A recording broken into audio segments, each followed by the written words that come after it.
On today's episode of the Habitz Podcast, we've got Mike Lewis from Breakout Media who'll be talking to us about SEO.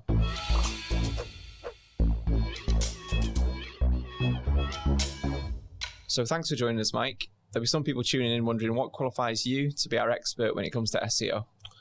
I've been working in SEO since I was 18. I'm 37 now, so it's been quite a long time. I've worked for about 4 or 5 different agencies since I started. I set up my own business 2 years ago. We worked with clients across all different sectors. We've had successes, we've had some failures, we've had, the full gamut really. So yeah, that's how we know what we're doing.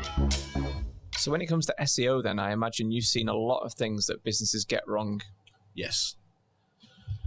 I think the biggest thing people do is they overcomplicate it. So I get lots of people saying to me, SEO is a real dark art, isn't it? I go, no, not really. It's actually about keeping it simple. I think people want the results too quickly. And I think they're maybe a bit unprepared for the level of time and the investment it takes as well. So is that their expectations then are skewed? Expectations are always skewed. Yeah. And I don't think that's the fault of the client either. I think that's the fault of a lot of SEO agencies. What, over-promising? Easily over-promising. Yeah. I'd say that's the biggest challenge. From my experience, everyone I speak to has been burned by at least one company. And that's everyone's experience is, I've heard it all before. It's kind of, people promise the world and it's very difficult to do. Well, if I'm online, I would think that any company can get me to number 1 on Google sort of like within a week. So everyone can't be number 1 on Google, can they? No, they can't. And it doesn't happen in a week either, unless you sell the most niche possible product. The biggest thing we need to do, is always kind of set expectations. So we always talk about SEO as realistically, it's kind of a 6 to 12 month campaign. Yeah. So I had someone the other week say to me, he wanted to be found top of Google for car insurance. Could I write a blog to get him there? Yeah. One blog. So that's not quite how it works. And I said, but, what's the budget? So he'd been quoted £30 a month. And it was like, right, okay. We can't say this for that kind of project. I mean, that car insurance would be nigh on impossible. Yeah. We can't say, for an SEO project, you might look at, say, £2,000 a month. But even then, we'd say it might take 6 months before you see any results. So realistically, you need to have kind of £12,000 that you're willing to spend before you're expecting to see any return. And by the way, the return isn't guaranteed. Yeah. It's a hard sell. Yeah, I was going to say, so realistically then, the problems you've got are unrealistic expectations in terms of how much it costs, how much effort's involved, and the results that they're most likely to get. Yeah. Which, I always say I'm the world's worst SEO salesman. And then this thing is about telling people that. So this is what you need to expect. But when it works, it's incredible. Yeah. But when it works. And people need to go into it thinking that, Yeah. So what are some of the good habits that you can share with people tuning in so they can maybe follow them and improve their own SEO performance? Yeah, so again, I think people try and overcomplicate it. They read some blogs and look at all sorts of factors that are so low down the totem pole of importance, So I always say SEO is about 2 things. It's about relevance and it's about authority. So the biggest thing I say to everyone is have a look at your website.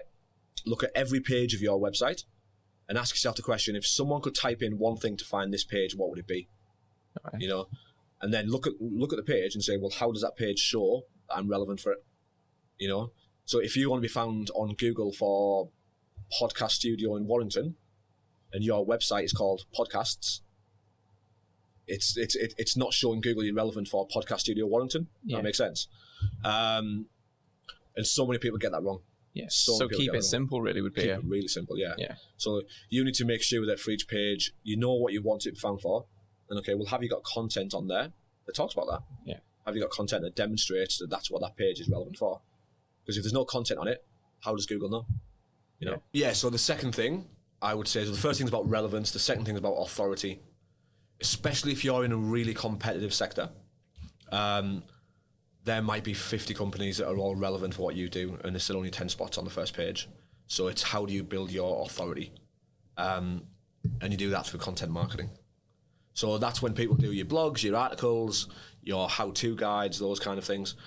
if you can position yourself as kind of the authority in that sector, then Google will start to recognize that. Okay. That's really where the link side of things comes in. So like link building is a big thing in SEO. We talk more about link earning as opposed to link building. So if you create some content that is so good that other people are going to want to share it, they'll link back to it. And then what happens is Google then starts to see that other people, other bloggers, influencers, journalists who are authorities in that sector are now sharing your content and linking back to you, and that builds your authority. So them two things really, are you relevant for what people are looking for, and are you authority in the sector that you work in? Them two things is 90% of the battle with Google, easily. Yeah. But everyone else focuses on the 10%. What's my trust flow? What's my citation? And it's kind of like, it's so far down. Yeah. And actually, if you just look at, do you tell Google what you do? Do you demonstrate you're good at what you do? Okay. So that's SEO. So if you focus your main energies on them two things, you'll get far better results than concentrate on the minute detail. Absolutely. It's that 80-20 rule, isn't it? It actually takes way less time, but will give you 80% of the results. It sounds so simple. Do you have a page on your website that tells Google what you do? If you have kind of a services, lots of people will have a services page on their website, and they will say, well, we do this, and this, and they'll list 5 services as 5 bullet points. That page is now a little bit relevant for 5 things. Or have 5 pages. So for me, have a page for SEO, have a page for Google Ads, have a page for social media, as opposed to just listing 5 things, have 5 pages. Now you can create the content for each one of those 5 pages to show Google that's relevant. That makes sense? Yeah, it makes perfect sense.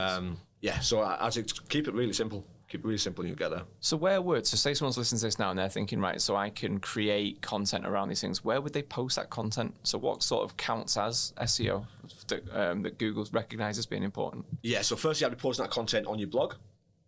But what I would be doing, so if you don't have a blog, get a blog. What I'd be doing is I'd be looking at what other websites are there that maybe you would read in your sector. What other websites are there that your customers might read, and contact those sites and say, listen, we're looking to work with some people. We want to create some content that offers value. What would offer value to your readership? Yeah. And they might come back and say, well, actually, we'd like this. You create the content, they repost it, link back to your website. Yeah. It's a bit more complex than that because, those type of links, people know why you're contacting them. So they might ask for money for links, they might ask for all sorts of those type of things. But again, if you can get other people to share your content, if you can get other people to talk about you and kind of cite you as an authority, you will 100% get there. So really, I suppose it links to just make good content that then people will share, and sort of organically, the result of that will be you rank higher on Google, you're seen as the authority, you're seen as someone that's credible in the industry. Yeah. Problem with that though is it takes time. And nobody wants to hear that. Everyone wants to hear, well, how can I get there in 2 weeks? If I paid more money, could I get there quicker?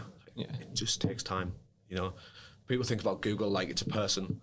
It's an algorithm, it's a mathematical equation that you're trying to convince of something. Do you know what I mean? It's it takes time for it to look at your site, see what you're doing, and kind of work out its rankings really. So there'll be some people listening to this now that think, do you know what? I'm not getting the kind of results that I want from my SEO. Yeah. Where could they find you if they wanted to use you to get some either more advice or if they wanted to use you to do their SEO?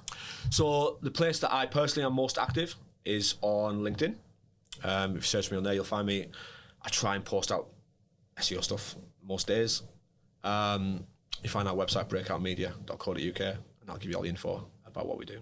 So thanks to Mike Lewis for joining us in the studio, telling us his tips to rank better with your SEO. If you've got any SEO tips that you'd like to share with our audience, let us know in the usual places, and join us next time for some more Habitz Podcast.